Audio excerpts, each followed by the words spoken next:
नमस्कार। आप सभी को हमारे YouTube channel world natural mathematics में स्वागत है। आज हम बात करने वाले हैं एडवांस मैथमेटिक्स की अगले सीरीज वाले वीडियो पर, यानी गोला टॉपिक पर आज हम बात करने वाले हैं। तो बिना लेट किए आइए स्टार्ट करते हैं। देखिए, गोला होता है जिस आकृति में वृत्त होता है, सेम टू सेम पेपर पे वही आकृति में दिखाई पड़ता है गोला भी। लेकिन फर्क ये इतना है कि वृत्त 2 डायमेंशनल फिगर होता है और गोला 3 डायमेंशनल फिगर होता है। यानी कि कोई प्लेट है या कोई सिक्का है तो ये आपको 2 डायमेंशनल फिगर, सिक्का बहुत पतला होना चाहिए तो ये 2 डायमेंशनल हो जाता है। और कोई गेंद, बॉल या कोई फुटबॉल है तो इसे आप 3 डायमेंशनल फिगर बोल सकते हैं। तो आज हम 3 डायमेंशनल यानी कि बॉल नुमा आकृति पर, यानी जिसको गोला बोलते हैं, इस पर हम बात करेंगे। इस गोला में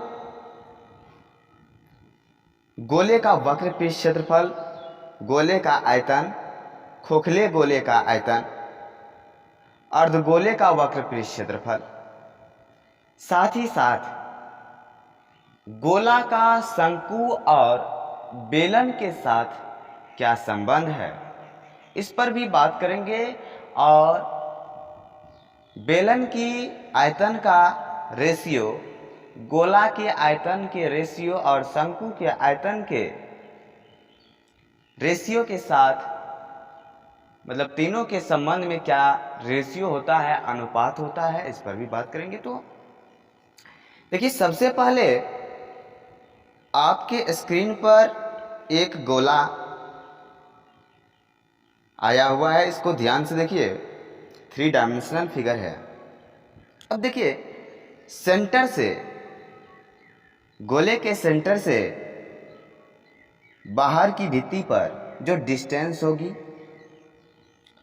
यही तो गोले की त्रिज्या होगी ना, होगी।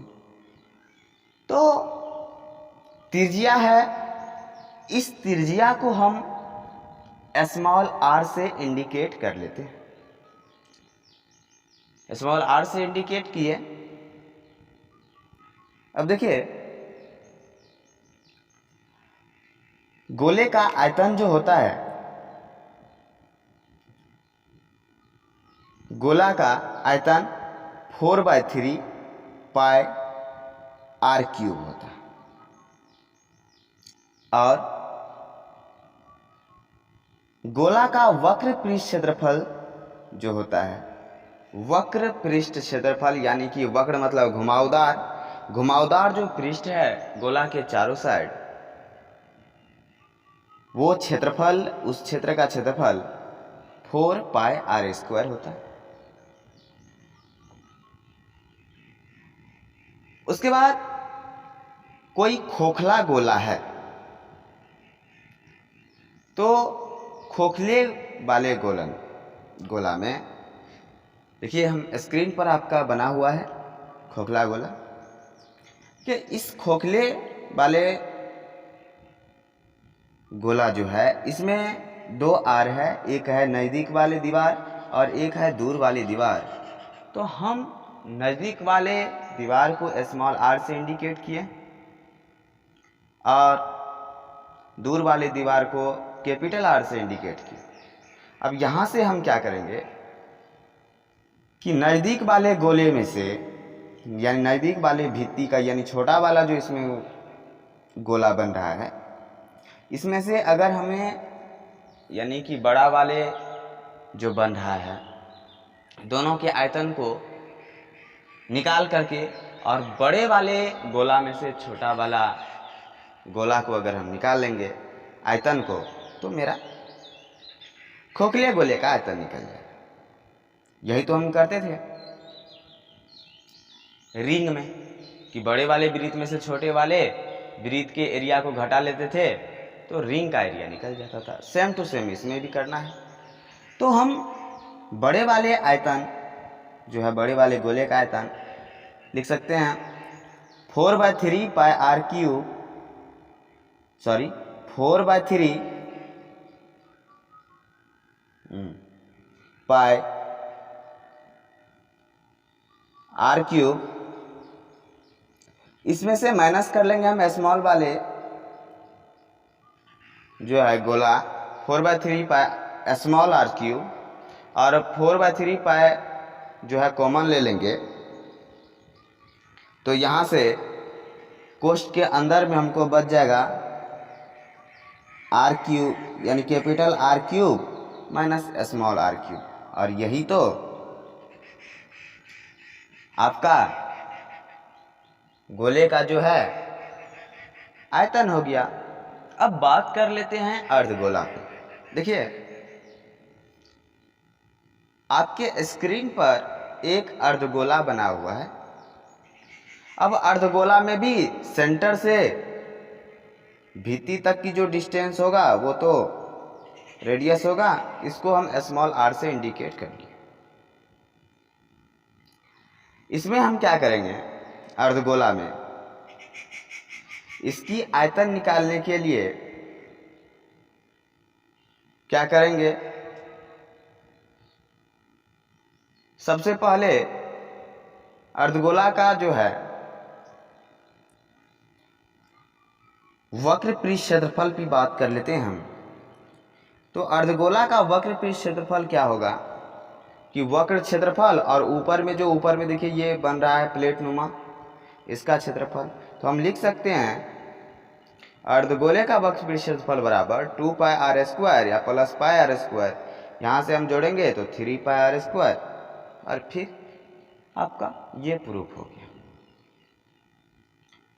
गोले में कोई खास ज़्यादा चीज़ है नहीं। आगे बढ़ते हैं और देखिए आपके स्क्रीन पर एक बेलन बना हुआ है। इसमें जो फिक्स बैठ जाए, इसी आकृति की इसमें हम एक शंकु को सेट कर दे रहे हैं ताकि वो फिक्स बैठ जाए। बेलन की बेस और शंकु की बेस सेम होगी। अब इसमें हम एक गोला को फिट कर देते हैं। गोला को फिट जो करेंगे वो गोला का जो व्यास होगा वो बेलन के और शंकु के हाइट के बराबर होगा। इस बात को ध्यान में रखना है। जब इस तरह से फिट आपके स्क्रीन पर हो जाए या आपके कॉपी पर हो जाए, हमने स्क्रीन पर कर दिए, तो यहां से अब ध्यान से देखिए स्क्रीन पर बेलन की त्रिज्या और शंकु की त्रिज्या साथ ही गोला की त्रिज्या ये सभी आपस में इक्वल होंगे, यानी कि स्मॉल आर से हमने इंडिकेट किए हैं सभी इक्वल होंगे। साथ ही अगले प्रॉपर्टीज पे इसी का यानी मिक्स्ड फिगर के आगे की प्रॉपर्टीज पे हम बात करें तो आप के सामने दिखाई पड़ रहा है, ध्यान से देखिए। बेलन की ऊंचाई, शंकु की ऊंचाई और गोला का व्यास यानी गोला की ऊंचाई सभी आपस में इक्वल हैं। और दोस्तों यह है कितना, ये रेडियस के दुगुना है, यानी कि 2r 2r 2r ये सभी है। दोस्तों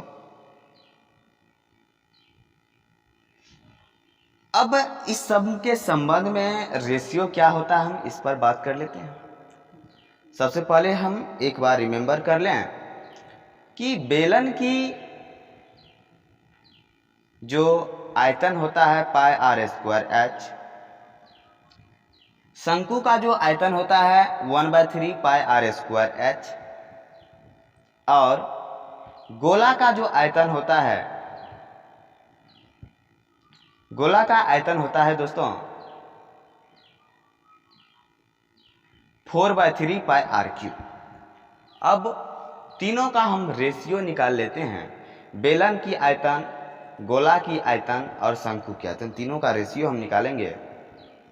तो हम फार्मूला से निकाल लेते हैं।